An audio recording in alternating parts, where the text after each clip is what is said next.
सो ये हमारा second part है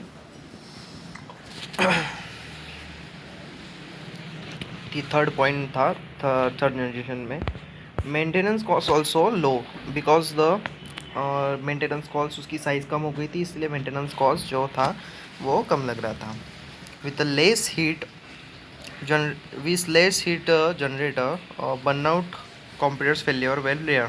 मतलब वो जो हीट के वजह से बर्नआउट वगैरह हुआ करता था वो एकदम रेयर हो गया था.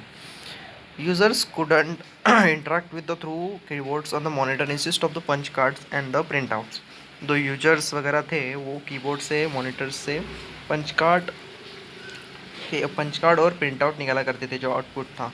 सेमीकंडक्टर मेमोरी जो थी वो 1 ट्रांजिस्टर रैम करके थी. Was invented in the 1969. There extremely small size में था और the large increase in the capacity of the speed of the main memory. वो जो था वो स्मॉल साइज में था और कैपेसिटी जो थी स्पीड की वो एकदम ज़्यादा थी. Competition time reduce further by the factor of the 1000. जो कंपटीशन टाइम था वो रिड्यूस्ड होके द 1000 फैक्टर ऑफ 1000 में हो गया था. The central program called as operating system was introduced. जो सेंट्रल प्रोग्राम करके था ऑपरेटिंग सिस्टम वो इंट्रोड्यूस की गई थी. Okay. The central program called the operating system was introduce हुई थी. This made the computer more user friendly. ICs were the fabricated on the automatic machines. जो आईसी जो थे वो फैब्रिक ऑटोमेटिक मशीन पे किए गए थे and then manually assembled in the circuits. वो मैन्युअली असेंबल किए गए थे सर्किट में. But with the ICs the number of the individual components for the assembly greatly reduced. जो इंडिविजुअल कंपोनेंट जो थे असेंबली में वो ग्रेटली रिड्यूस्ड हो गए थे. Thus the commercial production increases as the lower cost. जो कमर्शियल प्रोडक्शन था वो लोअर कॉस्ट में इंक्रीज किया गया था. Mini computers became the affordable. Mini computer थे वो अफोर्डेबल किया करते थे, small in size. They came for the use for the industrial departments of the universities research laboratory as well the private companies. Private companies में universities में और research laboratories में उसका यूज़ किया जा सकता था.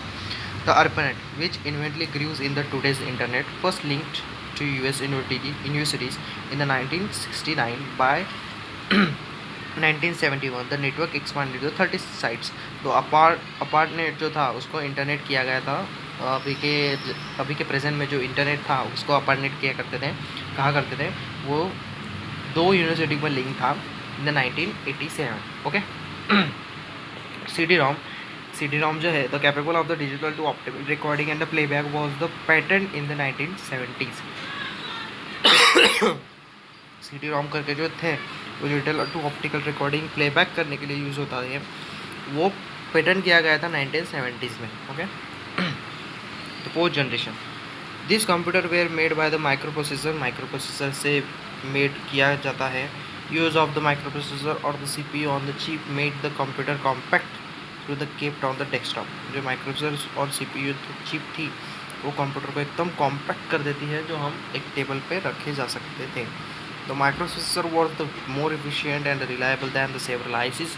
thus more power consumptions and the maintenance cost were greatly reduced. Commercial fabrication and the sophisticated microprocessor was much economical.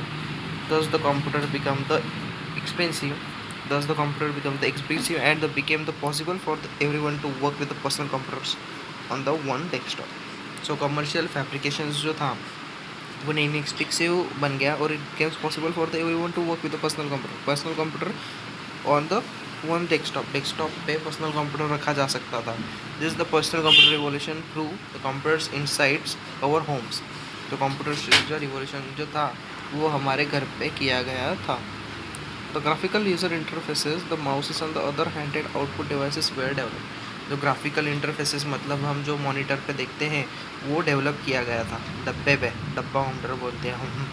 The mouses and the other handed input devices were developed. This made the computers were more friendly. जो थे वो input devices were develop हुए थे. This made up computer more friendly हुआ करते थे. ठीक है. ये जो नीचे दिया हुआ है देखिए ए इमेज में वो था fourth generation computer. Okay. So semiconductor memory replaced the magnetic core memory for the ठीक है, लाइन चली गई है तो अगली लाइन देखेंगे. Floppy disk were introduce in the 1971. Floppy disk जो थी वो 1971 में इंट्रोड्यूस की गई थी. हार्ड डिस्क ड्राइव वो इंट्रोड्यूस इन 1973. हार्ड डिस्क जो रहती है हमारे कंप्यूटर में वो 1973 में इन्वेंट की गई थी. C programming and the Unix operating system वो डेवलप्ड. ठीक है, सी प्रोग्रामिंग और यूनिक्स ऑपरेटिंग सिस्टम वो डेवलप की गई थी. लोकल एरियाज नेटवर्किंग उसको लैन कहते हैं. टेक्नोलॉजी वो develop in 1973 mainly to the cost resources like the hard disk printers etc. ठीक है, तो प्रिंटर्स और हार्ड डिस्क के लिए यूज़ की गई थी. Some home game system becomes available. In home games जो थे वो अवेलेबल 1972 में हुए. 5th generation. Increase use of the single user work station and the personal computer both at the office and home. जो single user work station थे personal computer के वो home में और ऑफिस में इंक्रीज़ की गई इसकी वजह से. Widespread of the use of LAN, the wide area network WAN to the school, colleges and the private industries. LAN के वजह से जो WAN यूज़ करते थे वो स्कूल में, कॉलेजेस में, प्राइवेट इंडस्ट्री में WAN यूज़ किया गया था. Scale of integration of the components transistor in the microprocessor continues to incredible pace. मतलब उनने जो इंटीग्रेशन ऑफ द ट्रांजिस्टर का था माइक्रोप्रोसेसर में वो इंटीग्रेटली स्मॉल होते जा रहा था. Today, the microprocessor had the two processor core increase that the one earlier. Okay, the two core simultaneously processes parts of the computing problem. The दो core simultaneously process हम कंप्यूटर में problem को solve कर सकते हैं एक time पे. ठीक है, thus the increasing the power speed, processing speed increase किया गया है. This is known as the parallel processing. Parallel processing एक साथ बहुत सारे काम करना. जैसे parallel processing and networking of the two major technologies characteristics this generation. ठीक है, ये मेन कैरेक्टरिस्टिक्स है. Super conductor using the multiple processor like the parallel processing achieved great processing speeds and the million computers per second. Super computer में multiple processor रहते हैं और या parallel processing achieve किया गया है. Speed of million computers per second से achieve किया गया है. India achieve the self reliance in a super conductor when the Dr. Vijay Bhatkar of the Pune-based Center of the Development of the Advanced Computing (CDAC) developed the first Indian superconductor PRAM 800. तो Bhatkar is considered the father of the superconductor revolution in India. Okay, जो पुणे में है जो CDAC करके वहाँ पे first super computer invent किया गया था. उसका नाम था PARAM 8000. CDAC also developed the various Indian languages based softwares पे से बहुत सारी लैंग्वेजेस उन्होंने जाहिर की. The grid of the rational super counter on the super softwares of the electronic governance through the regional languages के हिसाब से उन्होंने गवर्नमेंट से गवर्न किया. अदर मशीन लैंग्वेजेस को सॉफ्टवेयर्स को इन्वेंट किया गया है. ठीक है, आगे 8 वाला the professor Haridas institute of the mathematical science Chennai setups the network cluster of a 144 computers to run the supercomputer like called as the Kabru. Chennai में जो है हरिदास करके मैथमेटिकल साइंटिस्ट उन्होंने 144 कंप्यूटर को नेटवर्क किया गया. उसको कहते थे कब्रू. उसको सुपर कंप्यूटर. कब्रू is the country most super computer. जो हमारी कंट्री में का सबसे सुपर पावरफुल कंप्यूटर है उसका नाम कब्रू है. ठीक है, Anand Babu of the California digital the Indian और the US company has the world second fastest computer called the thunder using the 4096 64-bit processor. The plumbing cost of the RAM has to lead the affordable charge capacity RAMs. The plumbing cost of the RAM मतलब जो है plumbing का cost जो RAM की वो affordable है. Large capacity of rams में affordable है, चेंज कर सकते हैं, उस पर प्रोसेसिंग कर सकते हैं. Fast microprocessor and the RAMs have brought the more power of the mainframe computer and the early generations of the desktops. तो फास्ट माइक्रोप्रोसेसर जो है जो रैम में वर्क करते हैं, जो मेन फ्रेम कंप्यूटर्स में अर्ली जनरेशन जो है डेस्कटॉप पे उसमें यूज़ किया गया है. उसको मेन फ्रेम कंप्यूटर क्या कहते हैं. हाँ, कहते हैं 6th generation. With the rapid process in the science and technology, the computer scientists are looking the beyond the manipulation and speed. जैसे जैसे साइंस एंड टेक्नोलॉजी इंक्रीज हो रही है तो कंप्यूटर साइंटिस्ट उसमें beyond the speed and manipulation के ऊपर use किया जा सकता है. इसमें AI का यूज़ ज़्यादा से ज़्यादा होता है. AI machine languages, machine learning वगैरह. तो computers are being developed which will be based on the artificial intelligence. मतलब जो हम नहीं कर सकते मैन मेड कर, नेचुरली नहीं है। The goal is develop the computer to the respond natural languages as input and the capable of the learning and the self organisation. मतलब हम नेचुरल लैंग्वेज से उनको कमांड देंगे और वो उनके हिसाब से वो natural language to machine language convert करके हमारे ऑर्डर को कंप्लीट करेगा। This computer will able to learn from the experience and change the store program according to requirement। मतलब ये कंप्यूटर हम हमारे एक्सपीरियंस से सीखेंगे और चेंज करेंगे store program according to requirement के हिसाब से। The technology involves in this computing devices include the speech processing. ये जस्ट जो है कंप्यूटर्स वगैरह उनमें एक डिवाइस स्पीच प्रोसेसिंग करके भी एक डिवाइस आता है, कंप्यूटर डिवाइस। विजन सिस्टम करके आता है, रोबोटिक्स करके आता है, एक्सपर्ट सिस्टम करके आता है, quantum computing and the nano technology. Some of this technologies are already being use today. हमारे हिसाब से अभी भी यूज़ की जाती है।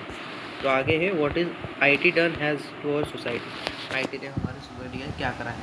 The IT technology is the new revolution हुआ था। आईटी टेक्नोलॉजी मतलब ये जो था नया, it is the combination of the communicating computers contents in India.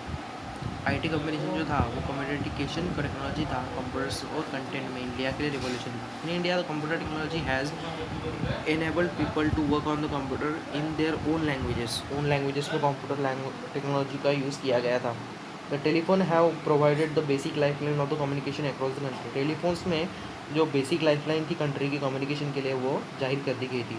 Earlier over information and data use to store on the papers पे data store करते थे, creating the enormous problems of the space and reproducibility. वो space ज़्यादा करता था, space मतलब data जितना बड़ा होगा उतना स्पेस उसको ज़्यादा लगेगा पेपर्स में, ठीक है। तो today in the electronic media not only saves place but also ensure that those the data store longer रहता है, ज़्यादा से ज़्यादा देर के लिए हम स्टोर कर सकते हैं। Earlier we use the laborious methods for the sending the messages। laborious method use करते थे हम पहले। अभी today we draw upon the internet to communicate the 1000 of peoples in the few seconds में हम 1000 ऑफ पीपल्स पे internet communicate कर सकते हैं इंटरनेट से। Business today is conducted electronically through the e-commerce, government operations through the e governance के हिसाब से हम सब बिजनेस भी इलेक्ट्रॉनिक कर सकते हैं घर बैठ के इंटरनेट के हिसाब से। The education and the learning is through the education citizens have becomes the netizens. जो सिटीजन्स करके थे वो नेट का यूज़ कर करके नेटिजन्स हो चुके हैं ई गवर्नेंस के हिसाब से, एजुकेशन एंड लर्निंग के हिसाब से। Tripling of the capacity of the communication lines every 2 years has bought in the internet. जो थे वो every years bought tripling of the capacity communications जो थे कम्युनिकेशन हर एक साल इंटरनेट से वो ट्रिपलेट होते जा रहे हैं। मच हायर डेंसिटी नेटवर्क रहता है। Also rapidly increase the computer processing power is now available not only on the desk but also on the lap of the palm as well as the palm laptop और laptop. जो desk पे नहीं अभी के हिसाब से today वो laptop और पाम लैपटॉप पे भी आ चुके हैं, उससे डेस्कटॉप पे नहीं है। Thus the it is possible to compute and communicate everywhere, ठीक है। It has change our society India success story the regret the जज for the few examples. Computerization of the railway reservation system banks, मतलब computerization railway system में, business में, government में, banks में, businesses में हुआ है।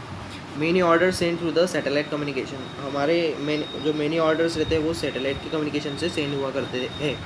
STD PCO booths in every place as results of the fast digital technologies and the exchange।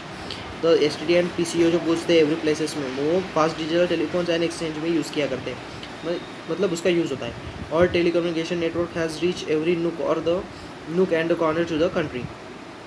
हमारा telecom network हर एक कोने और हर एक शहर में हमारे कंट्री के पहुंच चुका है। The internet connectivity has the pro life rated, मतलब इंटरनेट कनेक्टिविटी की वजह से हम एकदम प्रो लाइफ, हमारी लाइफ जो है वो एकदम प्रो लाइफ हो गई है, हम कुछ भी कर सकते घर बैठ के। India is a large multilingual country with 18 recognised languages. हमारे इंडिया में लार्ज मल्टीगनल कंट्री है, वो 18 recognise language has own the computer technology which allows it masses to use the computers in all this is languages. Computer languages 18 recognise language को invent किया गया है या use किया करते हैं कंप्यूटर्स में। We are now among a few select countries who has the computing technologies and system to address the critical problem। हमारे पास कम से कम few select countries हैं वहाँ पे सुपर कंडक्टिंग टेक्नोलॉजीज है, उसमें से हम एक है। और system to address the critical problems. Critical problems के यूज़ के लिए हम सुपर कंप्यूटर्स यूज़ कर सकते हैं। कम से कम कंट्रीज में हमारा गिननी होती है। Okay, thank you.